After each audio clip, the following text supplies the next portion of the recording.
শ্রী লক্ষণ বেরা জুয়েলার্স, খাঁটি সোনা এবং সঠিক দাম। কাকদ্বীপ পূর্ব বাজার পোস্ট অফিসের সামনে। দূরভাষ 03-210-255-046। এলপি জুয়েলার্স, শুভ সময় সব সময়। কাকদ্বীপে কালী প্রতিমা ক্ষতিগ্রস্তের ঘটনায় বিজেপির পক্ষ থেকে প্রতিবাদ মিছিল ও সভার আয়োজন করা হয়েছিল। এই প্রতিবাদ সভায় উপস্থিত ছিলেন কেন্দ্রীয় মন্ত্রী সুকান্ত মজুমদার। রবিবার তার মিছিল ও সভাকে ঘিরে উন্মাদনা ছিল কাকদ্বীপ শহর জুড়ে। এদিন সকাল থেকে বিজেপির কর্মী ও সমর্থকেরা বাজারের বিভিন্ন জায়গায় পতাকা ও নেতৃত্বদের ফ্লেক্স লাগান। সবার জন্য কাকদ্বীপ বাসস্ট্যান্ডে মঞ্চ বাঁধা হয়েছিল। বিকেল 4টে নাগাদ কাকদ্বীপ বাসন্তী ময়দান থেকে প্রতিবাদ মিছিল শুরু হয়। মূল মঞ্চে এসে পৌঁছয় প্রায় 5টা নাগাদ। এদিন বিজেপির মিছিলে কর্মী ও সমর্থকদের দীর্ঘ লাইন ছিল।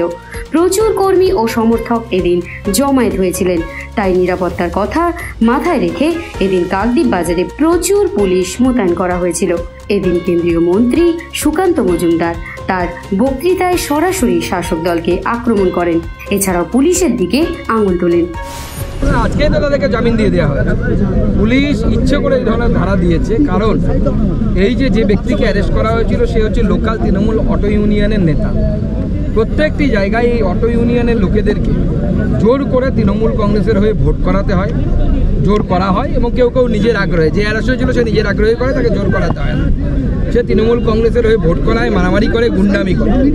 তাকে যেভাবে ছেড়ে দেওয়া হলো জামিনযোগ্য ধারা দিয়ে, পরিষ্কার বোঝা যাচ্ছে যে এই রাজ্যে প্রশাসন বলে কিছু নেই, প্রশাসনের নামে প্রহসন হচ্ছে এবং মমতা বন্দ্যোপাধ্যায় এর জন্য দায়ী। রাজ্যটাকে প্রহসনে পরিণত। দেখুন, রাজ্য সরকার ঠিক করবে কাকে দিয়ে তদন্ত করাতে চায়, রাজ্য সরকারের দায়িত্ব না। আমরা এনআইএনিতে নিতে আমাদের কোনো আপত্তি নেই, কিন্তু প্রথম প্রশ্ন হচ্ছে আপনার আমার ট্যাক্সের টাকায় এই যে থানার যে লোকগুলো বসে আছে, বাদরগুলো বসে আছে, তাদের মাইনে হয় আমার আপনার ট্যাক্সের টাকায়। তারা কি বসে থাকার জন্য মাইনেটা পাবে নাকি? সব যদি এনআইএ, সিবিআই আর ইডি করবে আর এরা বসে বসে চেয়ার গরম করবে আর বাড়ি জেগে ভাত খাবে, এদেরকে তাকে কাজটা করতে দিন, সঠিক তদন্তটা করতে দিন। যদি না পারে তখন বলবে, তখন এনআইএ রাজ্য সরকার সাজেস্ট করবে।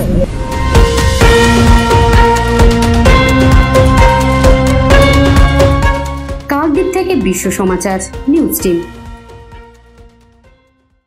Kiranmoy steel furniture and bedding stores.